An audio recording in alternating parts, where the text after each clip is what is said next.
which team has the higher ceiling, Seahawks or Steelers? Okay. So before all you Steelers fans get in my mentions crying about how I'm a big homer and still mad about the Super Bowl, I don't even have Seattle as the best team in the division right now, to be clear. So I'm not going full homer. But when this question is posited to me, higher ceiling, it's clearly Seattle. Let's start with Pittsburgh. I watched this game twice versus the Bills. Steelers, elite defense, one of the 2 or 3 best in the NFL, no question.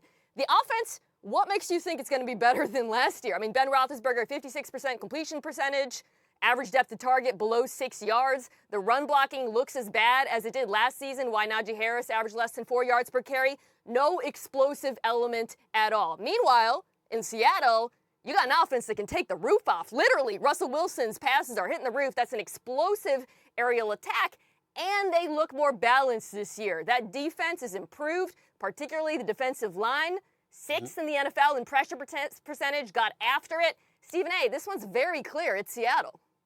To me, it's not, Mina, and here's why. Couple of things. Number one, they were going up against the Colts, and let's just understand that with Colts and Carson Wentz, we don't even know if he's a quarterback in this league anymore, as bad as he's been the last couple of years. Okay, so we got to understand. No T.Y. Hilton there at this particular moment in time. Obviously, I know they've got Jonathan Taylor there and Pascal and Pittman and those boys, but in the end, their offense right now isn't what we're accustomed to it being. They've got a new quarterback at the helm. I think you got to take that into consideration. Number two, I'm thinking about Bills Mafia. They were supposed to be a Super Bowl contender, Mina. That's what they were supposed to be. All right, and the Steelers didn't just beat them; they beat them in Buffalo. Okay. They humbled the $258 million man. How about the receiver that Stephon Diggs that had about 127 receptions, about 1,575 yards last year? He was relatively neutralized as well. We've got to pay attention to that. I understand that the offense didn't look that great, but the defense is clearly top 2, as you acknowledge, and the defense is able to carry them. I don't think it's going to last forever. Najee Harris out of Alabama. I think that obviously he's going to show out eventually. They've got some questions at their offensive line. That's what they've got to develop. We understand that that's why Ben Roethlisberger was getting rid of the football relatively easy. But here's the biggest reason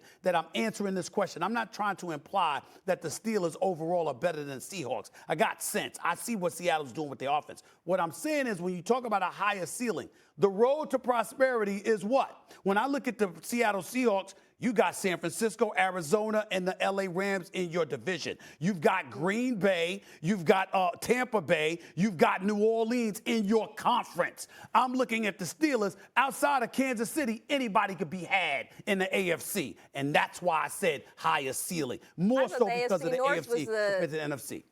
Sorry to interrupt you. I thought the AFC North was the best division in football. I heard that a few minutes ago. But I got the Steelers winning that division.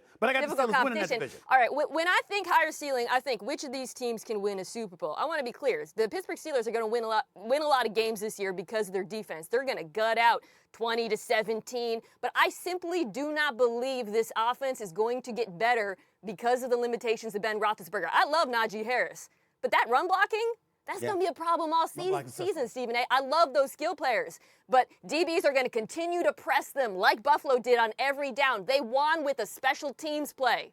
That's not going to happen every week. Seattle's defense, I actually think, has the upside to get better. And while I agree with you that the Colts offense is not good, the Colts offensive line is good, and Seattle's D-line, which doesn't have a lot of household names but has a lot of depth, they were winning up front. Yeah, but you got a quarterback that's just got there, even though he's accustomed to playing for that coach, because that was his offensive coordinator in Philadelphia when he was about to win league MVP, and they won the Super Bowl that year without him because he got hurt and Nick Foles stepped in. In the end, when it comes down to you in a new system, new personnel, by the way, you missed some time during preseason because of your foot injury and stuff like that. You got all of that going on, not to even mention COVID and how he ain't vaccinated supposedly, and as a result, what type of time you spent around your teammate. So you take all of those things into consideration. Again, I go to Seattle. Who do you have to go through? You got to go through more roadblocks in the NFC than the Pittsburgh Steelers going to have to in the AFC. That's why the ceiling is appropriate here. Here's how I'll sum it up. The question that both these teams face in terms of the ceiling is, can the Steelers get average play out of their offense? Can the Seahawks get average play out of their defense? I think the second thing is more likely. Okay. I have something for both of you, and I think you're both going to like this for different reasons. So I don't know if you've heard of the Met Gala. It's one of the biggest events in fashion. It was over the weekend. Russell Wilson was obviously playing football, and I know you're a Sierra fan, and I know you're a Seahawks fan. Can we please pull up this picture? Oh, Look wow. at what Sierra chose to do with the dress to rep her man. Stephen A., your thoughts? Well, first of all, I was invited. I could not make it. Okay. It's busy. But that outfit is spectacular, and Sierra is always spectacular. So there's nothing wrong with that at all. And that just shows the level of love and dedication to her husband. Look at that. Wearing that number 3 jersey. Repping her man with the football. That's nice. And also, Mina, the theme was actually American independence. So what's more American than football? Mina, your thoughts on that dress? My thoughts are, if my Seahawks beat your Steelers, Stephen A., I'll wear that on First Take. Yes! Someone get at me. Okay. I don't know how to get that dress. Okay. I'm with it, and she stole your line. Get at me. Thanks for watching ESPN on YouTube. For live streaming, sports, and premium content, subscribe to ESPN+.